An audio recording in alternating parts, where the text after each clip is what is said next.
Even when you feel low, you can still go. Even when you feel slow, you can still go. Even when the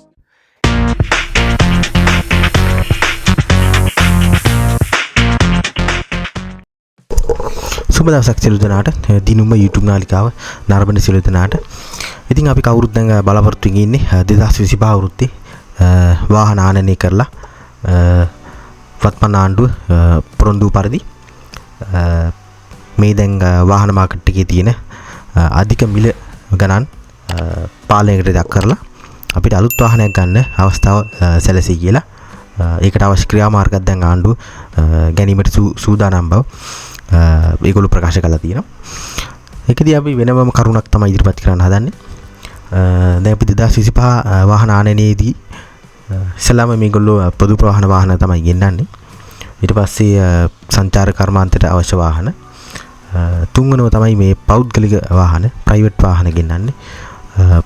වැගන් R හැච්බැක් type car රථ පොඩි minivan රථ වගේ දේවල්. ඒගොල්ලෝ තමයි ඒ වාහන තමයි ගොඩාක් දෙනා බලාපොරොත්තු වෙන වාහන. මේකෙදී අපි ගත්තොත් ලංකාවේ වාහන ගෙන්නන සමාගම ගත්තොත් AMW, Toyota, Dimo ලංකා ඊට පස්සේ මහින්ද්‍රා වගේ කම්පැනි බ්‍රෑන්ඩ් නිව් වාහන ලංකාවට ගෙන්නන්න ඉඩ තියෙනවා. ඒ 2024 23 නිෂ්පාදනය කරපුවා. ඉතින් ඒ වාහන ගෙනාවත් ලංකාවේ මාකට් එකේ අපි ඔය බලාපොරොත්තු වන මිල ප්‍රාසය ඇතුළත නෙමෙයි ඒවා විකුණන්න වෙන්නේ. ටිකක් දැන් යන මේ ඩොලර් රේට් එකත් එක්ක ආණ්ඩුවේ අය කරන ටැක්ස් එකත් එක්ක ටිකක් හිතන්න නැති මිදලකට තමයි මාකට් ප්‍රයිස් විදිහට වැටෙන්නේ. විශේෂයෙන් ඔය ලංකාවට ගෙන්නන බ්‍රෑන්ඩ් නිව් වාහන කියනවා.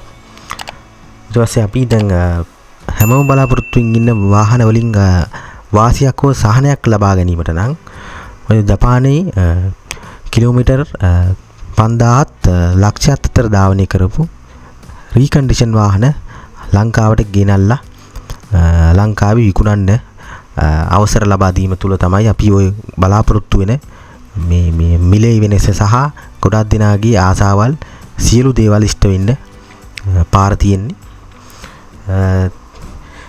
ඉතින් ඒකට ආණ්ඩුව වත්මන් ආණ්ඩුව පුළුවන් තරම් බලපෑමක් අපි ඉදිරිපත් කරන්න ඕනේ.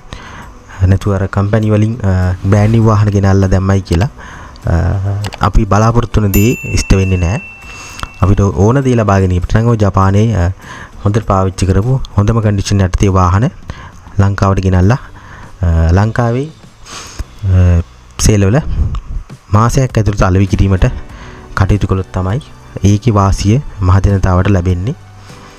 ඉතින් ඒක තමයි අපි එදා ඉඳන්ම කියන්නේ සහ ගොඩක් දෙනාගේ මතේ වෙලක් තියෙන්නේ. ඉතින් ඒකට ආණ්ඩුව පුළුවන් තරම් පෙළඹවන්න ඕන, බලපෑම් කරන්න ඕන අපි වාහන ගැනුම් කරෝ විදිහට. නැත්තම් අපි බලාපොරොත්තු වෙන වෙනස ඇති කරන්න නම් බෑ. ඉතින් ඕගොල්ලන්ත් ඕගොල්ලෝ කල්පනා කරන්න වීඩියෝ ගැන කමෙන්ට් එකක් දාන්න. එහෙනම් සියලු දෙනාට සුබ දවසක්.